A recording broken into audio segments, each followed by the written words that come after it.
Hello प्यारे बच्चों, यह है हमारी वर्कशीट नंबर 21 कक्षा 6 से 8 के लिए, जो दिनांक 29 जुलाई 2020 के लिए बनी है। अपने कपड़ों की अलमारी की सफाई करते हुए सरोज चाची ने रेनू को समझाया कि हमारे वस्त्र कपड़े से बने हैं।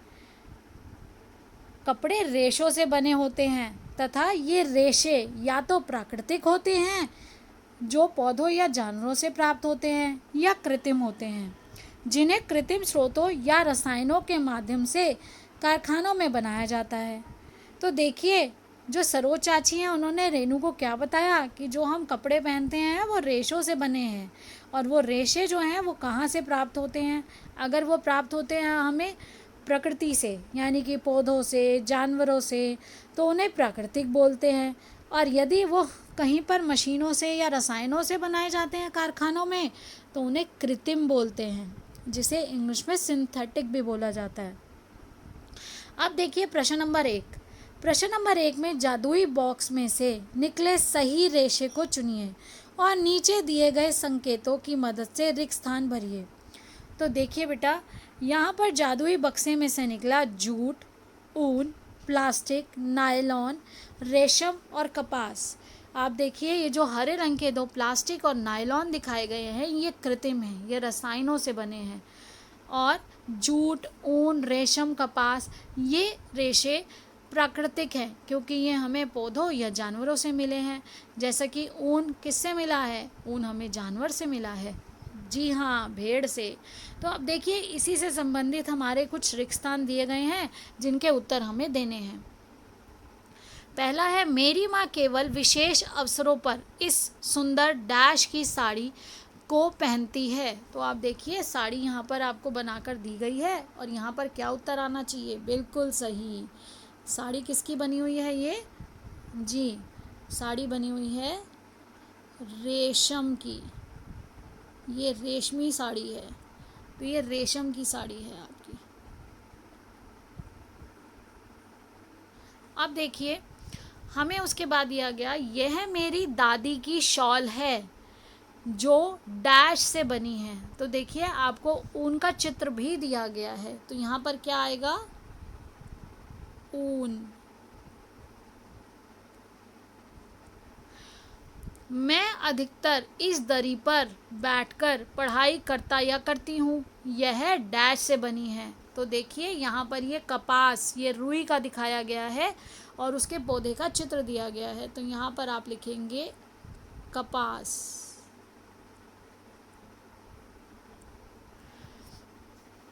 मेरे पिता बाजार से इस थैले में सब्जियां लाते हैं, जो कि डैश से बना है। तो यहाँ पर हम लिखेंगे यस, बिल्कुल सही। यहाँ पर आएगा जूट। देखिए, हमने ऊपर ये पढ़ा था, कपास, जूट, ये सब नाम पढ़े थे। आपके पास स्पेलिंग्स ऊपर भी हैं, अगर आपको कोई शब्द लिखना ना आए तो आप ऊपर से भी देख सकते हैं। मैं अपनी तरफ से बेटा अच्छे से अच्छा क्लियर लिखने की कोशिश कर रही हूँ, लेकिन आप ऊपर स्पेलिंग्स को ऊपर से वेरीफाई करके ही लिखिए और ध्यान से लिखिए। तो यहाँ पर उत्तर आएगा जूट। ये जूट का चित्र है। आपने जूट के बने हुए बोरियां भी देखी होंगी। अब देखिए, यहाँ पर अगला है, मेरे मोज़े और ये रस्सियाँ। तो देखिए, मेरे मोज़े और ये रस्सियाँ किससे? नायलॉन। ये हरे में लिखा हुआ है ना, ये जो ये बना हुआ है, ये आपका नायलॉन। ये मेरे मोज़े और रस्सी किससे बनी है? नायलॉन से। और उसके बाद दिया गया है, कुर्सी और बोतल किससे बनी है? जी हाँ, प्लास्टिक से। तो आप देखिए, ये आपका यहाँ पर आ जाएगा नायलॉन।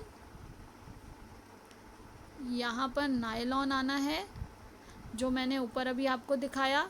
और इसके बाद आपका है, कुर्सी किससे बनी है? प्लास्टिक से। बिल्कुल सही, जो आपको ऊपर दिया गया है, आप वहाँ से लिख सकते हैं देख के, प्लास्टिक। प्रश्न नंबर 2 है, ऊन मेरे बालों से प्राप्त किया जाता है। तो किससे प्राप्त किया जाता है? हाँ, बिल्कुल, आप तो बहुत इंटेलिजेंट है। आपको पता है कि ऊन कहाँ से मिलता है? भेड़ों के बालों से ऊन बनता है। तो किससे बनेगा ये भेड़ बता रहा है कि मेरे बालों से ऊन बनता है।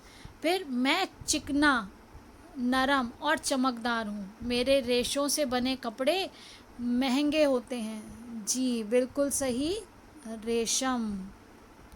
ये रेशम के धागों के बारे में बात हो रही है। उसके बाद आपका बेटा है, मैं कारखानों में रसायनों के द्वारा निर्मित किया जाता हूँ। मैं पर्यावरण के लिए हानिकारक हूँ, लेकिन मनुष्यों के लिए उपयोगी भी हूँ। हाँ जी, तो क्या है मनुष्यों के लिए उपयोगी, लेकिन वो कहाँ बनता है? कारखानों में बनता है, और पर्यावरण के लिए अच्छा नहीं है। इस क्या है ये? प्लास्टिक। बिल्कुल सही। तो ये हुए आपके प्रश्न नंबर 2 तक के उत्तर। इसके बाद हम देखते हैं प्रश्न नंबर 3। तो प्रश्न नंबर 3 में है, ऊन और कपास के रेशों से बनी कोई 5 उपयोगी वस्तुओं की एक सूची बनाएं। तो देखिए बेटा, प्लास्टिक से बनी हुई जो वस्तुएं हैं वो हमें यहाँ पर 2 चीज़ें तो ऊपर ही दी गई थी। प्लास्टिक से बनी हुई चीज़ें आप ये देख सकते हैं, प्लास्टिक से बनी हुई बोतलें, आप पानी की बोतल लिख सकते हैं, कुर्सी लिख सकते हैं। आपका पेन जो है उसकी बॉडी भी कैसे बनी हुई है? प्लास्टिक से बनी हुई है। और प्लास्टिक से और बताइए और क्या होता है? बिल्कुल, आपके प्लास्टिक से बने हुए टिफ़िन होते हैं, आपका प्लास्टिक से बना हुआ पेंसिल बॉक्स होता है। तो ये सब चीज़ें प्लास्टिक से बनी हुई हैं, प्लास्टिक से बनी हुई हैं। आप इनका चित्र बनाकर, जो लास्ट प्रश्न है उसमें करेंगे, आप बोतल का, कुर्सी का चित्र बना सकते हैं। और एक ये जो बीच में प्रश्न था, हमने यहाँ पे लिखना था ऊन और कपास। तो ऊन और कपास से बनने वाली जो चीज़ें हैं वो यहाँ मैं आपको बता रही हूँ। अगर हम ऊन से लिखेंगे तो ऊन से हमारी क्या है? शॉल।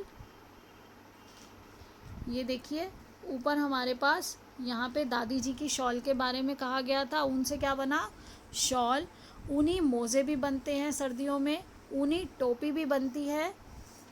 ऊन से बनी हुई टोपी होती है, ऊन से बनी शॉल होती है, ऊन से बना कंबल होता है। तो पहला आप ये लिख सकते हैं, दूसरा ये लिख सकते हैं। और अगर आप और लिखना चाहें तो क्या होगा? यस, आप टोपी लिखिए, और टोपी के साथ साथ आप कंबल लिख सकते हैं। इसके उत्तर में यहाँ पर आप कंबल भी लिख सकते हैं।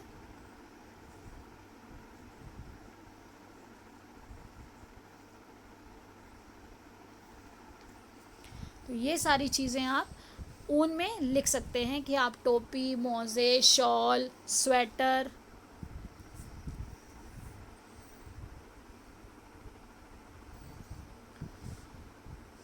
तो ये सारी चीज़ें आपकी ऊन से बनी हैं। उसके बाद देखिए, अब हमारे पास आता है कि हमें कपास से बनी चीज़ें देखनी हैं। तो देखिए, कपास से बनी हुई, अभी हमें यहाँ पर बताया गया था, ये जो दरी है ये भी कपास से बनी हुई है। हमारे कपड़े जो होते हैं वो कपास से बनते हैं। तो जो हम सूट पहनते हैं, कुछ भी आपके बने हुए जो कपड़े हैं जो आप पहन रहे हैं वो भी हमारे पास सूती साड़ियाँ भी होती हैं। तो यहाँ पर आप कपास के लिए लिखेंगे, कपास के लिए आप लिख सकते हैं दरी, सूती कपड़े,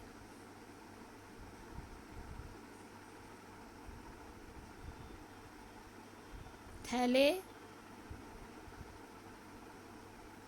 और बताइए, हम रुई का इस्तेमाल वैसे भी करते हैं, जो हम किसी भी, आप देखेंगे कि फर्स्ट एड बॉक्स में भी इस्तेमाल किया जाता है कॉटन का। और कॉटन की, हाँ बिल्कुल, कॉटन की अलग अलग चीज़ें बनती है, जैसे साड़ी, आपका सूट और स्कार्फ। तो आप कोई भी 5 नाम वहाँ पर लिख सकते हैं। इसकी सूची आपको बनानी है। और जो अंतिम प्रश्न है वो अंतिम प्रश्न है कि किन्हीं 3 हानिकारक प्लास्टिक की वस्तुएं। तो ऊपर आपकी चेयर बनी हुई है, आपके चेयर और आपके साथ आपका बॉटल पानी की बनी हुई है, आप उनका चित्र बना सकते हैं। उसके अलावा कोई और एक चीज़ जैसे आपका पेंसिल बॉक्स, आपका लंच बॉक्स, वो भी प्लास्टिक के बने हुए हैं। अब ये कहा है कि ऐसी चीज़ें जिनका प्रयोग हमें दैनिक जीवन में नहीं करना चाहिए। तो बेटा जो डिस्पोजेबल, जो हमारे पैकिंग के लिए आजकल डब्बे भी इस्तेमाल होते हैं, वो डब्बे भी प्लास्टिक के हैं, जिसमें गर्म चीज़ डालने से उसमें ऐसे रसायन निकलते हैं जो हमारे शरीर के लिए अच्छे नहीं हैं। तो हमें उनका इस्तेमाल नहीं करना चाहिए या कम से कम करना चाहिए। तो जितना हो सके हमें स्टील का ही बर्तन यूज़ करना चाहिए, ताकि उसमें जो भी रसायन है वो हमें नुकसान ना दे और हमारे शरीर को कोई नुकसान ना हो और हम स्वस्थ रह सकें।